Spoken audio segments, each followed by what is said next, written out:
Bienvenue sur Africa 24 dans cette nouvelle édition du QG News. Voici les titres de l'actualité. Le lancement imminent du programme désarmement, démobilisation, réhabilitation communautaire et stabilisation en République démocratique du Congo. Un véritable soulagement pour les anciens miliciens vivant au camp de Mubambiro qui déploraient de mauvaises conditions de vie. L'Union africaine plaide en faveur d'un consensus pour assurer la transition politique au Soudan. Depuis le coup d'État orchestré par les militaires, les Soudanais sont régulièrement dans la rue pour réclamer un retour au pouvoir civil. Et puis un chiffre d'affaires prometteur pour les aéroports marocains. Selon les données de l'Office national des aéroports, il est en hausse de 29% par rapport à 2020. Les détails à suivre dans ce journal. Mais tout d'abord, le départ de l'ancien président Alpha Condé de Guinée. L'ancien chef de l'État déchu s'est envolé ce 17 janvier pour les Émirats arabes unis. Il séjournera à Abu Dhabi et ce pour y suivre des examens médicaux. Plusieurs personnes l'ont accompagné, dont au moins un membre du Comité national du Rassemblement pour le développement ou encore son médecin personnel. Pour rappel, les autorités de transition avaient autorisé ce départ le 31 décembre dernier. Une autorisation toutefois conditionnée. L'ancien chef de l'exécutif devra revenir dans un mois. C'est un soulagement pour les anciens miliciens vivant au camp de Mubambiro dans l'est de la République démocratique du Congo. Le coordonnateur national du programme désarmement, démobilisation, réhabilitation communautaire et stabilisation, Tommy Tambwe, a annoncé le démarrage imminent du processus, une réintégration sociale tant attendue par ces anciens miliciens qui déploraient de mauvaises conditions de vie. Marie-Raphaël Antolo. En République démocratique du Congo, le coordonnateur national du programme de désarmement, Tommy Tambwe, rassure les ex-miliciens du camp de transit de Mubambiro sur le démarrage imminent du processus de démobilisation et de réintégration sociale. Selon l'autorité, le processus de désarmement, démobilisation et réinsertion sera effectif dans quelques jours et va ainsi permettre à ces ex-miliciens d'être réintégrés dans la société. Je vais envoyer dans quelques jours les techniciens pour venir travailler sur les aspects désarmement et démobilisation. Par la suite, ils seront délocalisés dans un autre site et nous l'avons déjà identifié et très vite les travaux d'aménagement de ce site vont commencer. Après ce travail, il y aura les opérations de suivi psychosocial mais également la formation en citoyenneté pour qu'ils reviennent au bon sentiment, comprennent l'essence patriotique de servir la nation et la nécessité d'abandonner définitivement l'envie de reprendre les armes. D'après le porte-parole de ces différents groupes armés cantonnés dans l'est de la RDC, ils vivaient dans de très mauvaises conditions et n'ont quasiment pas de quoi se nourrir. Une situation qui, d'après le porte-parole, amène nombreux d'entre eux à prendre de mauvaises décisions bien qu'ils se soient engagés vis-à-vis du pays. Nous avons promis d'améliorer les rations. Nous avons promis également de faire le nécessaire pour que leurs conditions de séjour soient améliorées en termes de cuisine, en termes de latrines, et j'en passe. Pour ce qui est des clauses du programme national de désarmement, démobilisation et réinsertion, il s'agira, selon les autorités congolaises, de réduire les risques de participation des ex-combattants à des actions armées en facilitant leur réintégration socio-économique dans la communauté d'accueil. Il s'agira également de leur assurer le recouvrement des ressources perdues.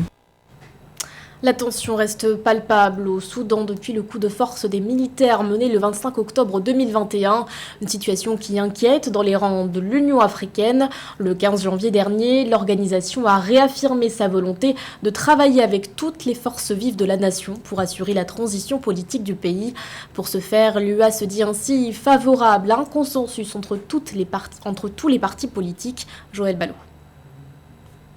Depuis le coup d'État mené par le général Al-Bourhan le 25 octobre 2021, les manifestations au Soudan contre l'armée se multiplient. Avec plus de 60 morts et des centaines de blessés, l'Union africaine, qui a suspendu la participation du Soudan à toutes ces activités, s'est exprimée en faveur d'un consensus entre tous les partis politiques pour parvenir à une transition rapide.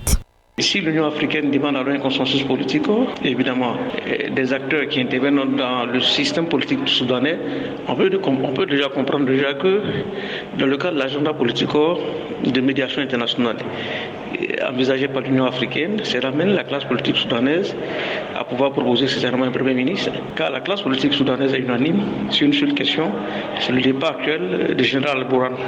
Selon Bankole Adeoye, commissaire de l'Union africaine aux affaires politiques, la volonté de l'institution est de mettre fin aux manifestations des populations, des autorités sanitaires, afin de rétablir la paix et la sécurité. Un travail de longue haleine qui se fera en étroite collaboration avec le Conseil souverain, le peuple et toutes les parties prenantes du pays.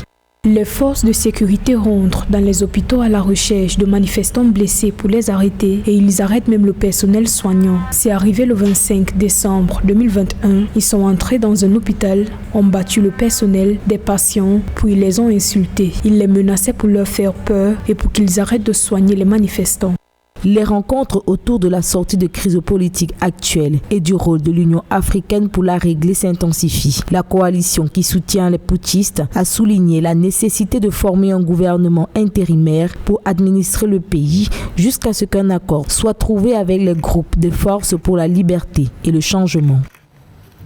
En cette période de crise sanitaire, le chiffre d'affaires réalisé par les aéroports est encourageant au Maroc. Selon l'Office national des aéroports, il est évalué à 190 millions d'euros. Si ce chiffre est en hausse de 29% par rapport à 2020, il est néanmoins en baisse de 52% par rapport à 2019. Les précisions de Marie-Raphaël Antolo.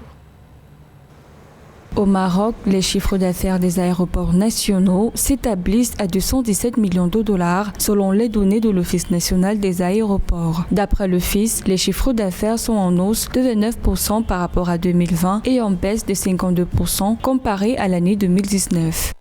C'est vrai qu'on a du mal à entrevoir comment l'Office national des aéroports, l'ONDA, pourrait réaliser cette année un chiffre d'affaires de 2,8 milliards de dirhams. En se basant sur les prévisions de trafic aérien, selon les données publiées aujourd'hui après son conseil d'administration, ce qui correspond en fait à 60% du trafic habituel. Selon le ministre des Transports marocain, cette hausse intervient en raison de l'amélioration du trafic des passagers qui s'est par ailleurs établi à 10 millions de passagers, soit 40% du trafic réalisé en 2019. Néanmoins, l'Office national des aéroports prévoit un chiffre d'affaires de 266 millions d'euros en 2022. Il faut savoir que le secteur du tourisme au Maroc a une capacité de rebond extraordinaire, comme on l'a vu au dernier trimestre 2021. Il faut aussi rappeler les efforts consentis par l'exécutif pour atténuer l'impact négatif de la pandémie sur le secteur, avec un budget alloué au titre de l'exercice 2022 de 8% de plus par rapport à l'année dernière, soit plus de 670 millions de dirhams. Notons que l'Office national des aéroports fait une projection de 14 millions de passagers de plus pour 2022. Pour le rapport des établissements et entreprises publiques annexes au projet de loi de finances 2022, le trafic aérien devrait connaître une reprise progressive estimée en 2022 à 60% du niveau de l'année 2019. L'actualité nous emmène également en Tunisie où des réformes très profondes doivent être menées. C'est ce que préconise Jérôme Vacher, le représentant du Fonds monétaire international dans le pays. Selon lui, la Tunisie est actuellement confrontée à sa plus grande récession depuis 1956, entre une dette publique de près de 100% du PIB à la fin 2021 ou encore un taux de chômage dépassant les 18%. Les difficultés économiques se sont aggravées, notamment en raison du coronavirus. Les autorités tunisiennes peuvent-elles espérer un nouvel accord avec le FMI ? D'après Jérôme Vacher, les négociations ne sont pas pour le moment à un stade avancé. 900 millions de dollars, c'est le montant estimé d'un accord conclu entre le Burundi et la Tanzanie. Ce partenariat concerne la construction d'une ligne ferroviaire de 282 km qui doit relier les villes d'Uvinza et Gitega. Un projet ambitieux aux enjeux importants, augmenter sensiblement les échanges commerciaux entre les deux États. Les détails avec Mildred Diamou. La Tanzanie et le Burundi entendent renforcer leur infrastructure ferroviaire afin de faciliter les échanges commerciaux. Les deux pays ont signé le 16 janvier 2022 un accord d'une valeur estimée à 900 millions de dollars. Cet accord permettra la construction d'un chemin de fer de 282 km qui reliera la ville d'Uvinza dans l'ouest de la Tanzanie à Gitega, la capitale burundaise.